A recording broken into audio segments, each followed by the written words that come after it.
NEET paper leak मामलों को लेकर केंद्र सरकार के खिलाफ कांग्रेस का विरोध प्रदर्शन तेज होता जा रहा है। कांग्रेस की ओर से चलाए जा रहे छात्रों की गूंज आंदोलन के तहत देश भर में छात्र संवाद कार्यक्रम किए जा रहे हैं और केंद्रीय शिक्षा मंत्री धर्मेंद्र प्रधान के इस्तीफे की मांग की जा रही है। इसी कड़ी में इंदौर प्रेस क्लब में कांग्रेस के दिग्गज नेताओं ने प्रेस कॉन्फ्रेंस कर केंद्र सरकार पर तीखा हमला बोला। मीडिया से बात करते हुए पूर्व सांसद प्रियव्रत सिंह और पूर्व विधायक हिना कावरे ने नीट पेपर लीक और देश की शिक्षा व्यवस्था को लेकर भाजपा सरकार को कटघरे में खड़ा कर दिया। कांग्रेस नेताओं ने आरोप लगाया है कि केंद्र सरकार युवाओं के भविष्य के साथ लगातार खिलवाड़ कर रही है। प्रियव्रत सिंह ने कहा है कि जब नेता प्रतिपक्ष राहुल गांधी ने संसद से लेकर सड़क तक छात्रों की आवाज़ उठाई तो उनके साथ भी बर्बरतापूर्ण व्यवहार किया गया, जो कि लोकतंत्र के खिलाफ है। कांग्रेस नेताओं ने साफ किया कि जब तक छात्रों को न्याय नहीं मिल जाता है और जिम्मेदारी तय नहीं होती तब तक उनका यह आंदोलन पूरे देश में जारी रहेगा। सरकार में भी हुए थे, राजस्थान में जब आपकी सरकार थी 19 पेपर लीक हुए थे और 133 प्रकरण दर्ज हुए थे, उसमें कोई कार्रवाई नहीं हुई आज तक। दूसरी बात, जो आंदोलन चल रहा है उसमें कल मुंबई में एक प्रदर्शन हुआ था, उसमें औरंगजेब का चित्र लहराया गया। आंदोलन से औरंगजेब का क्या लेना देना। दूसरी बात, जो हिंसा हुई थी दिल्ली में, उसमें नारे लग रहे थे ब्राह्मणों के खिलाफ, भारत माता के खिलाफ, राम के खिलाफ। तो ये किस तरह का आंदोलन था? उसमें आप बोल रहे हैं कि छात्रों को मारा गया, उसमें आंकड़ा उठा के आप देख लीजिए, 118 पुलिस वाले घायल हुए हैं और 70 छात्र घायल हुए हैं। तो क्या जो हिंसा फैला रहे थे, जो दूसरों को गालियां दे रहे थे, क्या ऐसे लोग छात्र हो सकते हैं? देखिए, बहुत ही सिंपल सी बात है।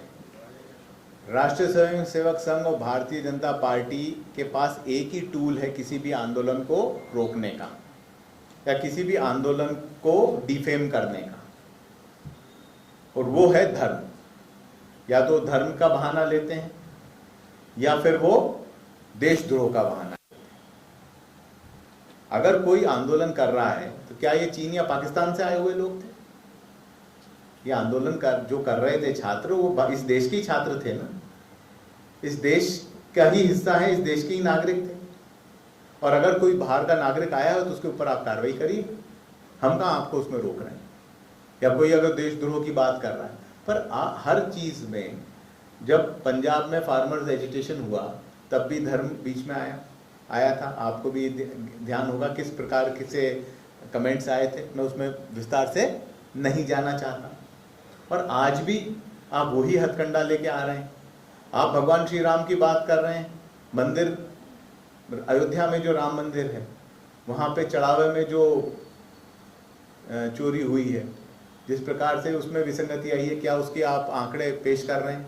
क्या आपने उसमें जो इन्वॉल्व लोग थे उसमें कार्रवाई करी? तो मेरा कहने का तात्पर्य यह है कि आज युवाओं के मुद्दे को संवेदनशीलता के साथ देखना आवश्यक है। हम लोग जितने भी कार्यक्रम कर रहे हैं उसमें हम ये नहीं कह रहे हैं कि आप कांग्रेस आके ज्वाइन करिए। हम ये कह रहे हैं कि ये मुद्दा है छात्रों का। छात्र इसलिए सड़कों पर हैं। अभ्यर्थियों की परीक्षाएं निरस्त हो रही हैं। पेपर लीक से लोग आत्महत्या कर रहे हैं। अरे कुछ संवेदनशीलता तो सरकार के बीच में। धर्म और जाति और समाज और देश का बंटवारा कब तक करोगे आप? ये मुद्दा किसी एक धर्म के व्यक्ति का नहीं है, ना ये हिंदू का है, ना ये मुसलमान का है, ना सिख का है, ना ईसाई का। ये हमारे देश का मुद्दा है और इस देश के मुद्दे को देश का मुद्दा रहने दें और उसको संवेदनशीलता से देखें, यही मेरा अनुरोध है। और दूसरी चीज, किसी भी राज्य में अगर इसमें कोई कार्रवाई हुई तो कम से कम प्रकरण तो दर्ज हुए। यहां तो प्रकरण दर्ज होने का नाम नहीं है, कार्रवाई होने का नाम नहीं है, जांच होने का नाम नहीं है। बल्कि नीट जैसा बड़ा आंदोलन चल रहा था और उसके तुरंत बाद टीटी के जैसा मामला हमको महाराष्ट्र में देखने मिल गया। तो ये तो क्या डर नाम की चीज ही खत्म हो गई है। इसका मतलब सरकार का कि एक इतना बड़ा आंदोलन इधर चल ही रहा और उधर आपके महाराष्ट्र में पेपर लीक हो गया टीटी का। तो ये कोई साधारण बात तो नहीं है। बात सिंपल है कि एक देश के इस मुद्दे को संवेदनशीलता से देखने की आवश्यकता है। हमें भी, आपको भी, और सरकार को भी, और हमारे पूरे समाज को भी, और उसकी ओर हम लोग आगे बढ़ेंगे।